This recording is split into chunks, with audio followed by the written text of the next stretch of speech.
बिस्मिल्लाहिर्रहमानिर्रहीम। अस्सलामु अलैकुम स्टूडेंट्स, आज की वीडियो के अंदर हम NMD कैट 2020 का जो पेपर है इसके फिज़िक्स के पोर्शन का जो सलूशन है वो हम देखेंगे। स्टूडेंट्स, क्वेश्चन शीट आप लोगों के सामने है। क्वेश्चन नंबर 1 है, if during circular motion tangential velocity of a body becomes double then its centripetal force becomes. Centripetal force का फार्मूला हम देखते हैं। सेंट्रीपिटल फोर्स का फार्मूला है mv²/r। अब उसने कहा है कि अगर हम वेलोसिटी को डबल कर देते हैं तो यहाँ पे देखिए वेलोसिटी का स्केयर है, तो 2 2 4, तो इसका मतलब ये है कि जो सेंट्रीपिटल फोर्स होगी वो 4 टाइम्स हो जाएगी। तो एग्जैक्ट ऑप्शन जो होगा इसका वो सी वाला है। इसके बाद क्वेश्चन नंबर 2 देखते हैं, under what condition an object will have zero displacement but non zero distance. तो जीरो डिस्प्लेसमेंट और डिस्टेंस जो है वो उसका नॉन जीरो हो तो तब किस सिचुएशन के अंदर हो सकता है? वो सिचुएशन स्टूडेंट्स इसकी सर्कुलर मोशन वाली होगी। तो एग्जैक्ट ऑप्शन इसका बनेगा वो बी वाला होगा। इसके बाद question number 3, which one of the following properties is not exhibited by the longitudinal wave। अब longitudinal wave के अंदर कौन सी प्रॉपर्टी जो है वो एग्जिबिट नहीं कर सकती? तो हम यहाँ पे देख सकते हैं कि वेव जो है वो इंटरफेयर भी करती है, रिफ्लेक्शन भी होती है, उसके अंदर डाइफ्रैक्शन भी होती है। तो अगर तो ट्रांसवर्स वेव्स की अगर हम बात करें तो उसमें पोलराइजेशन होती है। यहाँ पे लॉन्गिट्यूडिनल वेव की बात की है तो लॉन्गिट्यूडिनल वेव के अंदर जो है वो पोलराइजेशन नहीं हो सकती। तो इसका मतलब ये है कि इसका जो एग्जैक्ट ऑप्शन होगा वो कौन सा है? वो डी वाला होगा।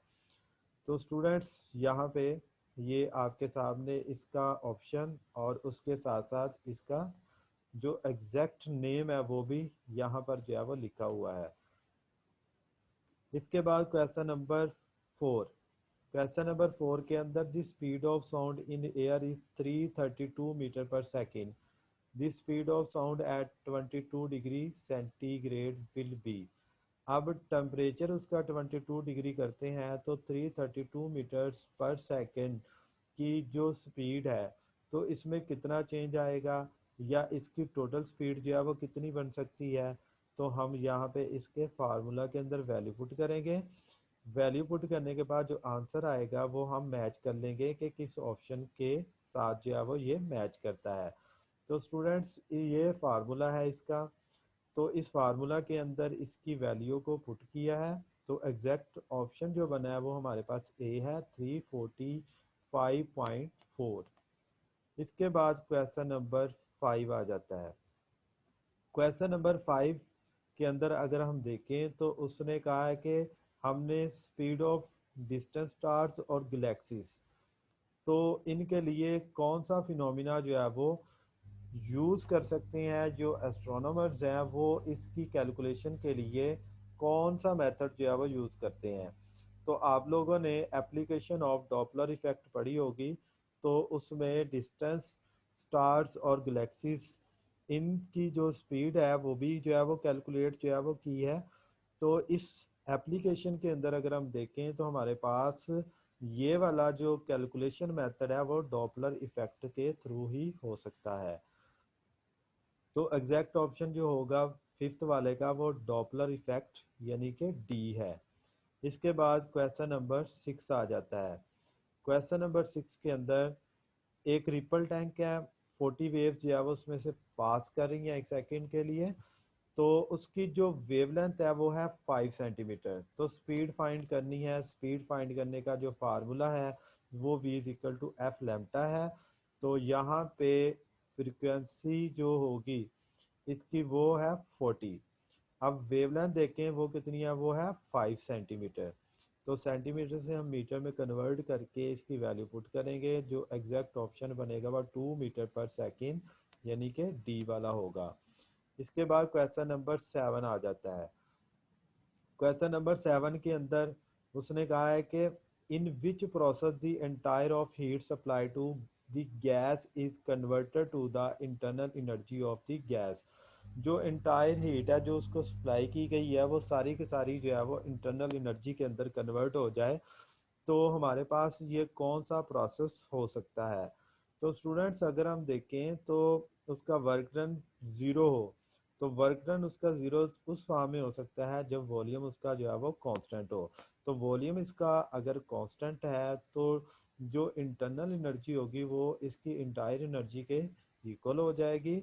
तो इसका मतलब जो एग्जैक्ट ऑप्शन होगा वो कौन सा है, आइसोकोरिक यानी कि ए वाला होगा।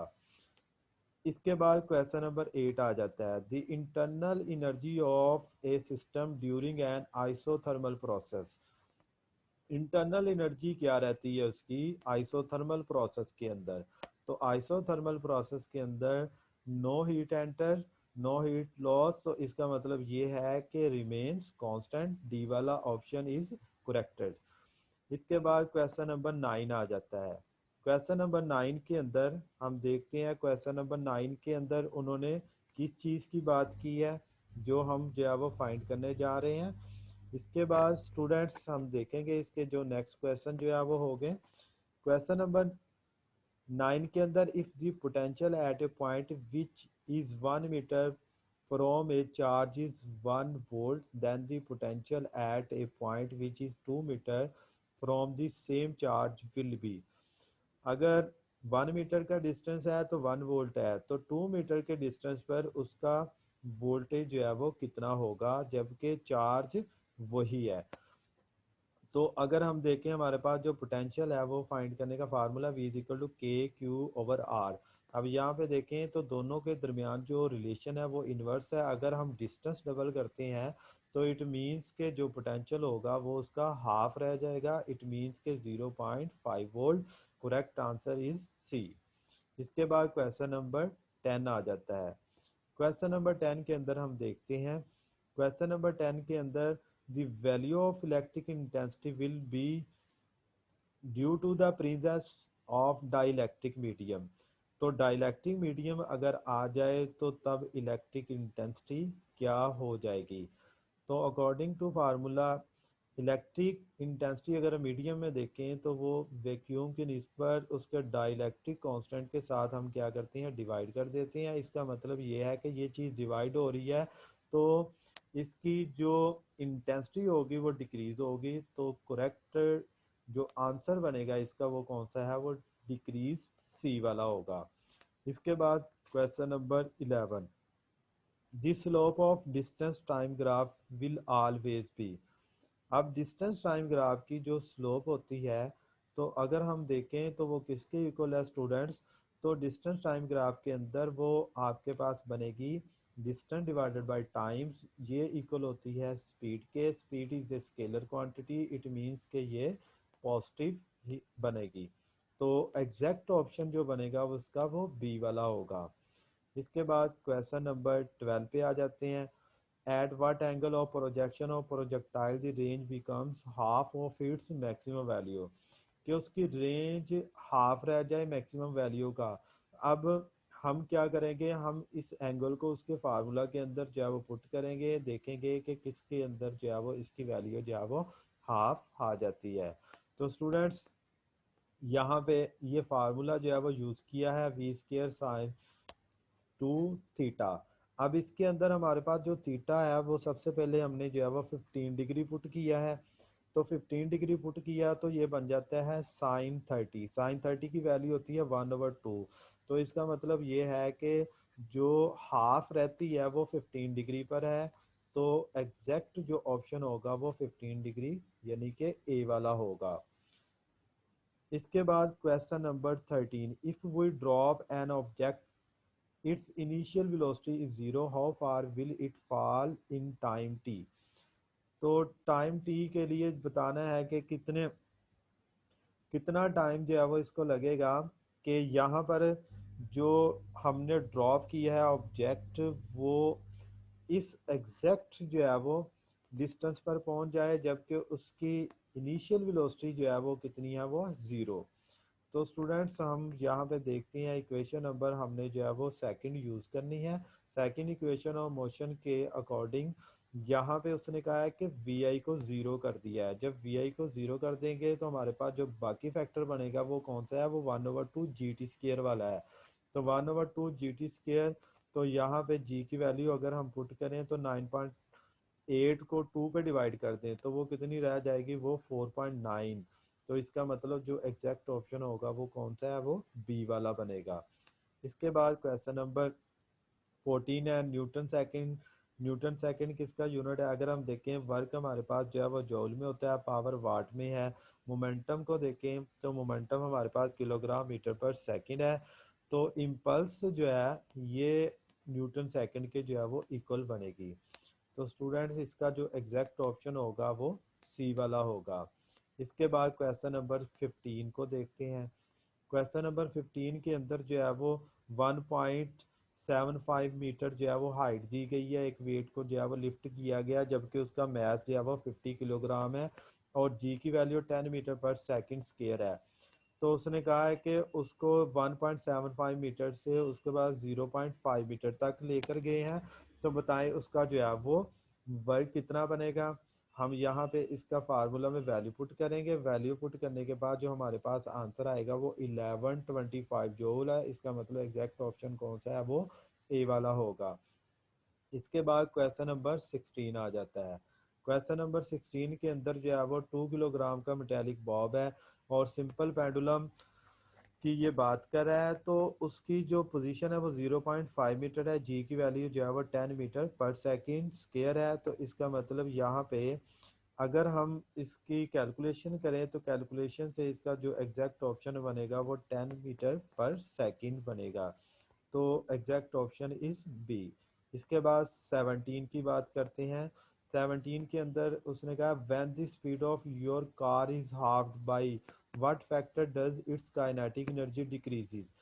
तो काइनेटिक एनर्जी जो है वो कितने टाइम इसकी जो है वो डिक्रीज हो सकती है जबकि उसकी जो स्पीड को हाफ कर दिया जाए।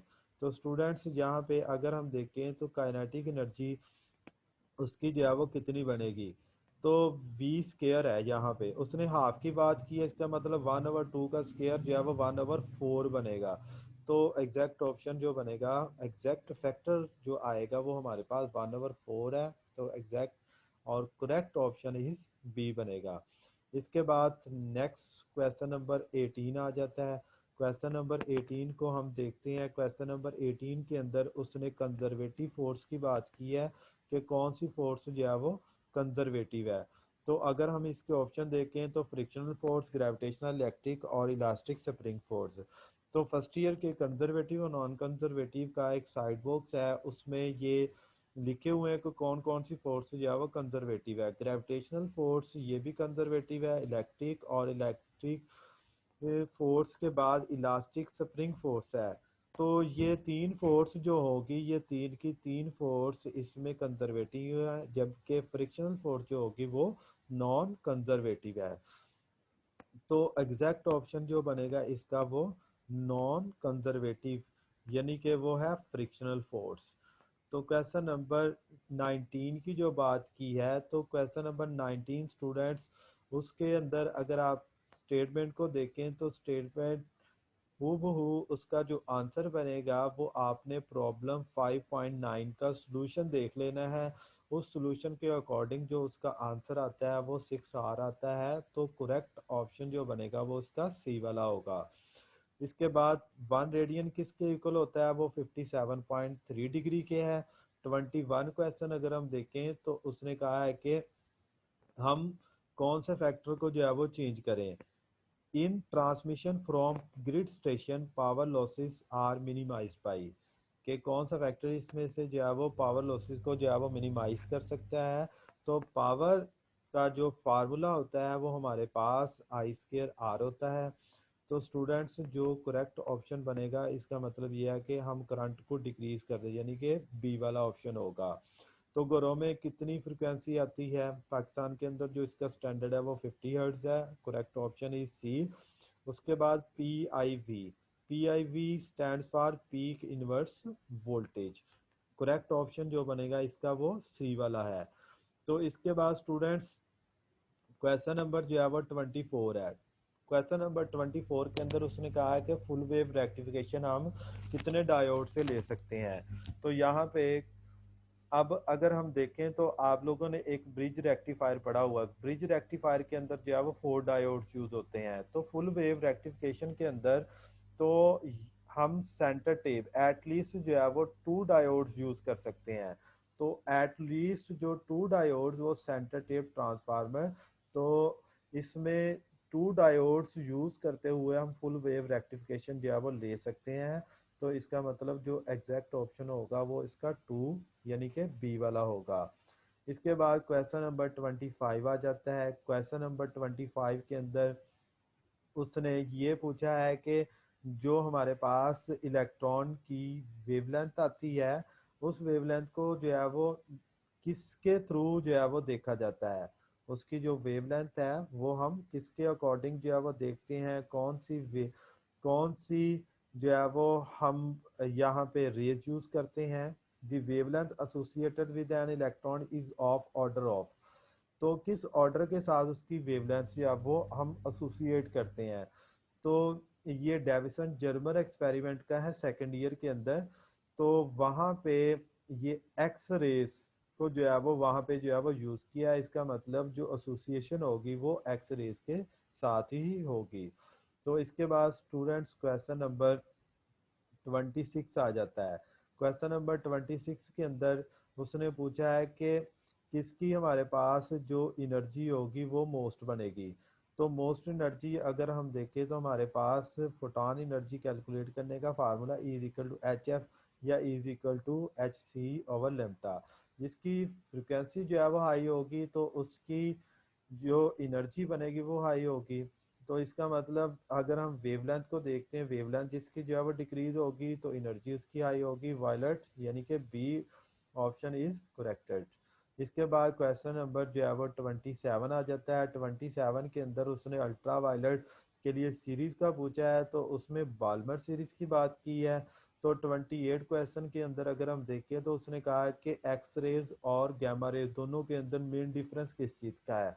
तो दोनों में जो मेन डिफरेंस जो है वो उसके ओरिजिन क्या है। तो प्रोडक्शन ऑफ एक्स रेज का भी पता है कि कहाँ से प्रोडक्शन होती है। अगर हम गैमा रेज की बात करें तो गैमा रेज के प्रोडक्शन का भी पता है कि उसको हम कहाँ से जो है वो प्रोड्यूस कर रहे हैं। तो स्टूडेंट्स दोनों में जो मेन डिफरेंस है वो उनके ओरिजिन का आ जाता है। इसके बाद क्वेश्चन नंबर 29 आ जाता है। क्वेश्चन नंबर 29 के अंदर हम देखते हैं कि किस चीज़ की जो है वो बात की है। Question number 29, which one of the following series is the ultraviolet, और उसके बाद देयर आर इनिशियली, तो student question number 29, there are initially 400 atoms in the radioactive sample, के एक 400 एटम्स है किसी रेडियो एक्टिव सैंपल में। तो what would be the number of atoms after 3 half life, 3 half life के बाद बताना है कि इसके नंबर ऑफ एटम्स जो है वो कितने रह जाएंगे। तो स्टूडेंट्स हम यहाँ पे देखते हैं कि 1/2n, यहाँ पे ये इसका जो है वो फैक्टर है। तो ये फ्रैक्शन है जिससे हम जो है वो अंदाज़ा लगा सकते हैं। तो हमारे पास कितने एटम जो है वो बाकी थर्ड हाफ लाइफ के बाद जो है वो रह जाएं। तो यहाँ पे n जो है वो नंबर ऑफ हाफ लाइफ है 3, तो इसका मतलब 1/8 बनेगा यहाँ पे। तो 1/8। अब हम क्या करेंगे, हमारे पास जो है वो टोटल एटम है, इसको हम जो है वो हाफ लाइफ जो है वो इसकी वो कितनी है, वो यहाँ पे उसने कहा है कि 400 एटम्स है टोटल। तो हमारे पास जो है वो थर्ड हाफ लाइफ के बाद अगर हम देखें वो फ्रैक्शन बनता है वो 1/8 का। हम 8 के साथ इसको डिवाइड करेंगे, डिवाइड करने के बाद जो हमारे पास आंसर आता है वो है 50। तो एग्जैक्ट ऑप्शन जो होगा वो उसका सी वाला होगा। इसके बाद उसने आयोडीन 131 का यूज़ पूछा है। तो स्टूडेंट्स उससे नेक्स्ट क्वेश्चन आ जाता है 31। 31 क्वेश्चन के अंदर हम देखते हैं, 31 के अंदर उसने ये कहा है कि इन capacitor energy stored in the form of, gravitational energy तो नहीं है, काइनेटिक एनर्जी भी नहीं होती, मैग्नेटिक इंडक्शन इसकी भी नहीं होती, हम इलेक्ट्रोस्टैटिक्स की बात कर रहे हैं। तो यहाँ पे इलेक्ट्रिक इंटेंसिटी की फॉर्म में एनर्जी जो है वो स्टोर होगी। तो इसके बाद क्वेश्चन नंबर 32 को देखते हैं। 32 के अंदर उसने कहा है कि हम यहाँ पे रेजिस्टेंस और कैपेसिटेंस दोनों का प्रोडक्ट, और इसी तरह आप ये भी कह सकती हैं कि हमारे पास जो है वो ओहम और फैरेट दोनों किसके इक्विवेलेंट हो सकती हैं, ये सेकंड के इक्वल होते हैं। तो आप लोगों ने एक फार्मूला पढ़ा है टाइम कांस्टेंट का, वो इक्वल होता है आरसी के। इसका मतलब जो एग्जैक्ट ऑप्शन होगा इसका वो है टाइम, यानी कि ए वाला होगा। इसके बाद क्वेश्चन नंबर 33 है, कमर्शियल यूज पूछा गया एनर्जी का। आप लोगों ने 10th क्लास के अंदर भी जो है वो 1 किलोवाट आवर्स को इक्वल पढ़ा है, वो किसके इक्वल होता है 3.6 मेगा जूल। इसका मतलब अगर हम यहाँ से देखें हमारे पास जो है वो ये किसके इक्वल है 3.6 मल्टीप्लाइड बाई 10 की पावर 6, यानी कि मेगा जो है वो 10 की पावर 6 के इक्वल होगा। तो एग्जैक्ट ऑप्शन जो इसका बनेगा वो कौन सा है, वो हमारे पास जो है वो बी वाला होगा। इसके बाद क्वेश्चन नंबर जो है वो 34 आ जाता है। क्वेश्चन नंबर 34 के अंदर when a wire is compressed and it will becomes 2R then its resistance will be become, तो उसकी रेजिस्टेंस जो होगी वो कितनी रह जाएगी। तो यहाँ पे हम एक फार्मूला जो है वो आपको दिखाते हैं। तो उसका फार्मूला R/N² है। तो हम क्या करेंगे, यहाँ पे उसकी वैल्यू जो है वो पुट करेंगे। 2 कहा है उसने, तो 2 2 4 हो जाएगा। इसका मतलब उसका जो फैक्टर जो डिक्रीज होगा वो 4 टाइम होगा। तो R/4 ये डी वाला जो ऑप्शन है इसका करेक्ट बनेगा। इसके बाद क्वेश्चन नंबर 35 आ जाता है। क्वेश्चन नंबर 35 के अंदर उसने ये कहा है कि one of the following ohmic device, जो ओहमिक डिवाइस है उसमें से बताना है कि कौन सी जो है वो एग्जैक्ट है। एक फिलामेंट बल्ब है, सेमीकंडक्टर डायोड है, ट्रांजिस्टर है, कॉपर वायर है। तो ये ए बी सी जो है वो ये तीनों के तीनों जो है वो हमारे पास नॉन ओहमिक है। कॉपर वायर जो है वो एक ओहमिक डिवाइस होगी। तो स्टूडेंट्स इसका जो एग्जैक्ट ऑप्शन बनेगा वो कौन सा है, वो डी वाला। इसके बाद 36 को देखते हैं। 36 के अंदर उसने रिलेशन पूछा है टेम्परेचर और रेजिस्टेंस का। इसका मतलब यहाँ पे उसका जो ग्राफ बनेगा वो कौन सा है, वो लीनियर है। तो क्वेश्चन नंबर 37 के अंदर उसने कहा है कि when current are flowing through two long parallel wires, तो सेम डायरेक्शन में है तो इलेक्ट्रिक फील्ड क्या बनेगी। तो इलेक्ट्रिक फील्ड जो है वो ये दो चार्जेस के दरमियान होती है। और इलेक्ट्रिक फील्ड जो हम फाइंड करते हैं तो स्टूडेंट्स वो इलेक्ट्रोस्टैटिक्स के अंदर है। तो यहाँ पे वो करंट की बात कर रहा है, तो इसका मतलब जो इसकी इलेक्ट्रिक फील्ड होगी वो रिमेन सेम होगी। इसका मतलब एग्जैक्ट ऑप्शन कौन सा है, वो है सी वाला। तो इसके बाद क्वेश्चन नंबर 38 आ जाता है। 38 के अंदर जो है वो मैक्सिमम फ्लक्स पूछा है। तो मैक्सिमम फ्लक्स जो है वो कब होगा, जब वेक्टर एरिया उसका यहाँ पे अगर हम देखें वो 0 डिग्री पे होगा स्टूडेंट्स। तो five is equal to B A cos zero. तो कॉस जीरो जो होता है वो 1 के इक्वल है। इट मीन्स के वो मैक्सिमम फ्लक्स, इसका जो एग्जैक्ट ऑप्शन बनेगा वो हमारे पास ए वाला बनेगा। इसके बाद क्वेश्चन नंबर 39 आ जाता है।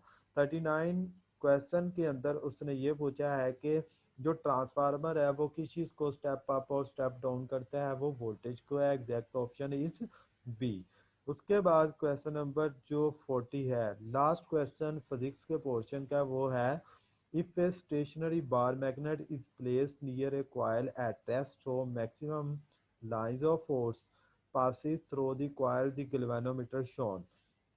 अब उसने कहा है कि एक स्टेशनरी बार मैग्नेट है, जो बार मैग्नेट प्लेस की गई है किसी रेस्ट कॉइल के पास।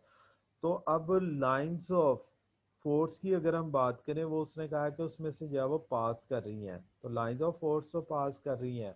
तो स्टूडेंट्स जब तक जो है वो चेंजिंग नहीं आएगी फ्लक्स के अंदर, तो तब तक जो है वो करंट इंड्यूस नहीं होगा। ये फैराडेस ने अपनी स्टेटमेंट के अंदर जो है वो बात की है। तो अगर हम देखें तो कंडक्टर जो है वो स्टेशनरी है, कॉइल भी स्टेशनरी है, मूव नहीं कर रहा, तो फील्ड जो है वो चेंज नहीं होगी, फ्लक्स में वेरिएशन नहीं होगी, तो ईएमएफ नहीं होगी, तो करंट भी नहीं होगा। तो इसका मतलब ये है कि यहाँ पे उसका जो एग्जैक्ट ऑप्शन होगा वो सी वाला होगा, नो करंट। तो स्टूडेंट्स ये थी आज की वीडियो। आई होप कि आपको आज की वीडियो पसंद आई होगी। तो इस चैनल को आप लाइक भी कर दीजिएगा और सब्सक्राइब करें और अपने वीडियोस को। तो स्टूडेंट्स